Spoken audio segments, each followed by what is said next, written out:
दोस्तों, हर साल लगभग 2 से 2.5 करोड़ व्हीकल इंडिया में खरीदे जाते हैं, जिसमें passenger, commercials, 3 wheelers, 2 wheelers etcetera सब होते हैं। और ये व्हीकल्स फिर इंडियन रोड्स पे आते हैं डिफरेंट स्टेट्स में, और इसलिए रोड्स पे बढ़ता ट्रैफिक और फिर उससे रिलेटेड प्रॉब्लम्स जैसे कि एयर और नॉइज़ पोल्यूशन, बढ़ते एक्सीडेंट्स और सबसे इम्पॉर्टेंट ये बढ़ते व्हीकल नंबर्स, जिसको अकोमोडेट करने के लिए न्यू रोड्स कंस्ट्रक्शंस या एग्जिस्टिंग रोड्स में लेन एक्सपेंशन करने पड़ते हैं, और उसकी वजह से और ग्रीन बेल्ट का रिडक्शन और फिर उससे रिलेटेड कई और प्रॉब्लम्स। अब ये लग तो बड़ा आसान रहा होगा कि रोड्स बनाते रहो और व्हीकल सेल और परचेज करते रहो, पर ये इतना आसान भी नहीं। क्या आपने कभी सोचा है कि ये रोड्स भी तो एक लिमिट तक ही एक्सपैंड या कंस्ट्रक्ट हो सकते हैं, और फिर जब ये व्हीकल्स ऑन रोड का नंबर्स एग्जिस्टिंग रोड कैपेसिटी के थ्रेशोल्ड तक यानी मैक्सिमम तक पहुंच जाएगा तो उसके बाद क्या?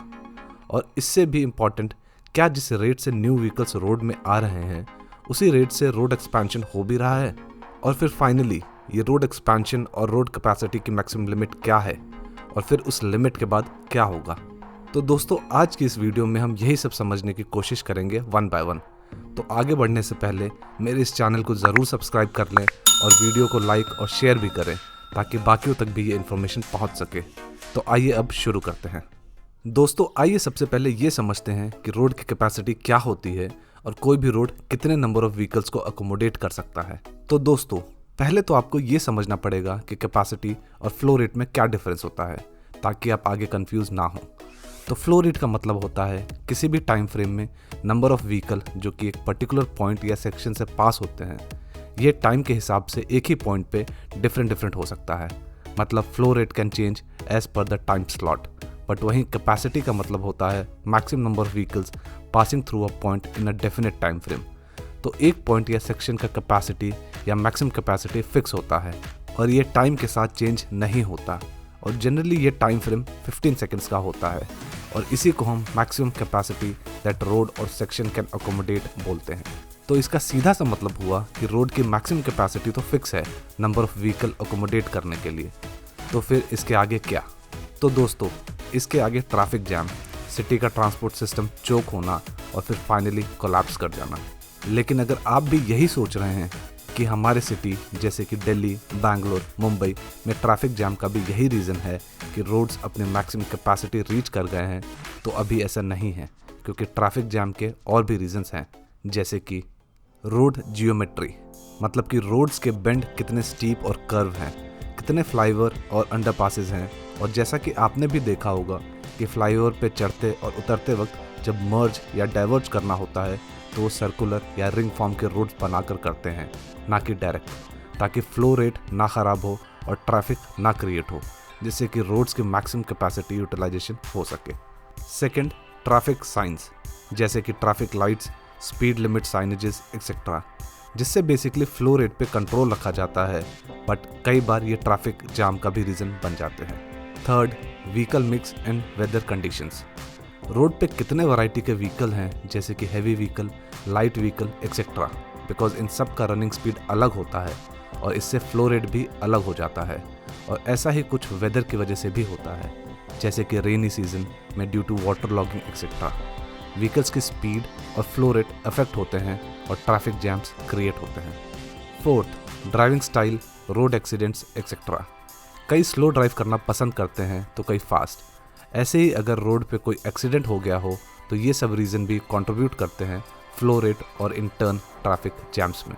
तो अब फ्रेंड्स, आइए कुछ नंबर्स की भी बात कर लें और समझते हैं कि प्राइवेट कार्स ऑन रोड के मामले में इंडिया की कौन सी सिटी टॉप पर है। यहाँ हम प्राइवेट कार्स की इसलिए बात कर रहे हैं क्योंकि ये मेजर कंट्रीब्यूटर है रोड्स को अपने मैक्सिमम यूटिलाइजेशन कैपेसिटी पे पहुँचाने में और सिटी को चोक करने में। तो अगर आप ये सोच रहे हैं कि वो सिटी दिल्ली है, तो ये जवाब सही भी है और नहीं भी, क्योंकि according to Delhi statistical handbook 2023, Delhi was the city with most number of private cars till 2022। But in 2023 Bangalore ने दिल्ली को पीछे छोड़ दिया और मार्च 2023 में बैंगलोर में प्राइवेट कार्स का नंबर 22.3 लाख हो गया, as per Karnataka transport department Bengaluru, जो कि पिछले साल से 7.1% ज़्यादा था।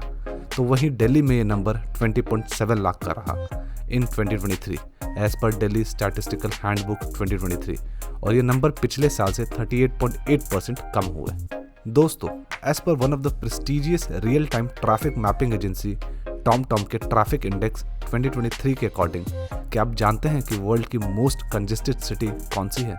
घबराइए नहीं, ये हमारे इंडिया की नहीं बल्कि इंग्लैंड की लंदन सिटी है। बट हम इंडियंस भी कुछ ज़्यादा पीछे नहीं हैं, और इस लिस्ट में इंडिया से टॉप किया है बैंगलोर ने, जो कि 6th most congested city in terms of traffic है इन द वर्ल्ड, जहाँ पर एवरेज टाइम 10 किलोमीटर्स के डिस्टेंस को कम्यूट करने में लगता है 30 मिनट्स का, तो लंदन का ये टाइम 37 मिनट्स 20 सेकंड्स का है। वहीं अगर कुछ और रिपोर्ट्स की माने तो बैंगलोर में पीक टाइम में साइकिल या by walk commute takes much lesser time than a car. वहीं अगर कुछ और डेटा की बात करें तो लगभग 250 आउट ऑफ 1000 ऐसे लोग हैं जिनके पास रजिस्टर्ड प्राइवेट व्हीकल्स हैं, और लगभग 4600 के आसपास रजिस्टर्ड मोटर व्हीकल्स हैं for every 100 kilometre of road. यहाँ रजिस्टर्ड व्हीकल सारे कैटेगरी के व्हीकल्स हैं। और अगर ओवरऑल इंडियंस की बात करें तो लगभग 7.5% इंडियंस के पास अपने खुद की प्राइवेट कार्स हैं। तो इसका मतलब ये हुआ कि ये जो इतने ट्रैफिक की प्रॉब्लम्स हैं, तो गवर्नमेंट को उससे निपटने के लिए नए नए multi lens road, highways, flyovers, tunnels etcetera बनाने में जो इतना इन्वेस्टमेंट करना पड़ रहा है, तो ये सब इन्वेस्टमेंट्स, रोड नेटवर्क्स और इन सब नंबर्स का क्या होगा जब ये परसेंटेज 7.5% से बढ़कर 60 या 70% हो जाएगा। क्योंकि आजकल कार लेना ग्रोसरी आइटम लेने के जैसा हो गया है, and thanks to the banks and NBFCs, जो कि ऐसे ऐसे स्कीम्स लेकर आते हैं कि इनकी अफोर्डेबिलिटी और बढ़ जाती है। अब एक फैक्ट ये भी है कि कई रिपोर्ट्स के मुताबिक ऑन एन एवरेज इंडिया में private car on road bus 2 to 3 hours daily basis पे ही रहते हैं। मतलब बाकी के टाइम पे वो या तो घर पे या ऑफिस में या कहीं और पार्क्ड रहते हैं। तो वहीं कमर्शियल व्हीकल जैसे कि taxis, cabs, buses etcetera 10 to 14 hours के लिए ऑन रोड रहते हैं। तो इन फिगर से आप भी ये समझ सकते हैं कि प्राइवेट व्हीकल जिनका यूज़ इतना कम है उनको होल्ड करने का कॉस्ट ज़्यादा है, अगर हम parking charges, maintenance, fuel cost etcetera सब मिला ले तो। इसमें पार्किंग चार्जेस से मेरा मतलब सिर्फ गाड़ी की किसी प्लेस पे पार्क करने से नहीं, बल्कि आजकल के जो भी हाउसिंग प्रोजेक्ट्स बन रहे हैं उसमें हर फ्लैट के साथ आपको एक पार्किंग भी मिलती है, जिसकी कॉस्ट बिल्डर आपसे पहले ही ले चुका होता है। तो बाय डिफ़ॉल्ट आपको पार्किंग चार्जेस पे करना ही पड़ता है, जो कि एक सिग्निफिकेंट अमाउंट होता है। ये तो हुआ इकोनॉमिक एंगल, बट वहीं अगर हम लॉजिकली भी बात करें तो amount of space required on a road 30 passengers को कैरी करने के लिए from point A to B on their personal car versus 1 commercial बस इज़ वेरी वेरी ह्यूज। और अगर सारे प्राइवेट व्हीकल को काउंट करें तो आप भी अंदाज़ा लगा सकते हैं कि ये कितना बड़ा होगा वर्सेस कम्यूटिंग इन अ बस और सम शेयर्ड व्हीकल। तो दोस्तों, आपने सारे ही एंगल समझ लिया कि प्राइवेट व्हीकल्स या कार्स के बढ़ते नंबर कितने अलार्मिंग हैं। तो फिर इसका सल्यूशन क्या है और गवर्नमेंट कुछ करती क्यों नहीं? तो फ्रेंड्स, ऐसा नहीं है कि गवर्नमेंट कुछ कर नहीं रही या उन्हें ये सब डेटा के बारे में नहीं पता। बस प्रॉब्लम ये है कि गवर्नमेंट रिएक्टिव अप्रोच ले रही है, ना कि प्रोएक्टिव। मतलब कुछ गड़बड़ हो जाए तो उसको सॉल्व करने वाले अप्रोच, और वो भी नाकाफ़ी साबित होते हैं। बल्कि गवर्नमेंट को चाहिए कि गड़बड़ होने से रोकने वाले अप्रोच ले। जैसे कि जब भी पोल्यूशन बढ़ जाता है तो गवर्नमेंट अलग अलग फार्मूला लेकर आ जाती है। जैसा कि दिल्ली में आपने भी देखा होगा इवन ऑड फार्मूला, मतलब एक दिन इवन नंबर प्लेट की गाड़ियाँ चलेंगी तो अगले दिन ऑड नंबर। और ऐसा ही एक और फार्मूला हमने दिल्ली में देखा जब diesel vehicle with 10 years of age and petrol vehicle with 15 year को बैन कर दिया रोड्स पे चलने से। हो सकता है कि इससे कुछ इमीडिएट बेसिस पे या शॉर्ट टर्म बेसिस पे फ़ायदा भी मिले, पर ये क्या कभी लॉन्ग टर्म सोल्यूशन हो सकते हैं? जैसा कि हमने इवन आउट से देखा कि कुछ पोल्यूशन तो रिड्यूस ज़रूर हुआ। और वैसे ही सुप्रीम कोर्ट के ओल्ड एज व्हीकल जो टेक्निकली ज़्यादा ओल्ड भी नहीं थे, उनको बैन करने से नंबर ऑफ व्हीकल पर 1000 पॉपुलेशन इन दिल्ली, जो कि 655 थी इन 2020 एंड 2021, गिरकर 472 हो गया 2021 और 2022 में, जिससे कि दिल्ली में व्हीकल का रिडक्शन 35.38% का हुआ भी। और यही रीज़न था दिल्ली का सेकंड नंबर पर गिर जाना और बैंगलोर का टॉप पे आ जाना in terms of private vehicle on road in India in 2023। But again question वही है कि क्या ये सब मेजर काफ़ी थे? क्योंकि कार के सेल तो बैन नहीं हुए या उनके नंबर कम नहीं हुए, बस लोगों ने अपनी पुरानी कार सेल करके नई कार ले ली और ये नंबर फिर से बढ़ गए या बढ़ जाएंगे और प्रॉब्लम और वर्स्ट हो जाएगी। तो दोस्तों करना क्या चाहिए? देखिए, मेरा मानना है कि बाहर के देशों की तरह हमें भी कुछ स्ट्रिक्ट रिफॉर्म्स करने पड़ेंगे, जैसे कार परचेज करना इतना अनअफोर्डेबल हो जाए कि लोगों को पब्लिक ट्रांसपोर्ट बेटर लगने लगे, जैसे कि रोड टैक्स को मल्टीफोल्ड टाइम्स इंक्रीज करके, पार्किंग चार्जेस सिग्निफिकेंटली इंक्रीज करके एक्सेट्रा। पर साथ ही में पब्लिक ट्रांसपोर्ट की फैसिलिटी, फ्रीक्वेंसी और रीच इतनी अच्छी हो कि ये लोगों की पहली पसंद बन जाए, जैसे कि दिल्ली मेट्रो इसका एक एग्जाम्पल हो सकता है। डेडिकेटेड एरिया बनाकर इनको नो व्हीकल एरिया डिक्लेयर करना, जैसा कि हम फॉरेन कंट्रीज में देखते हैं।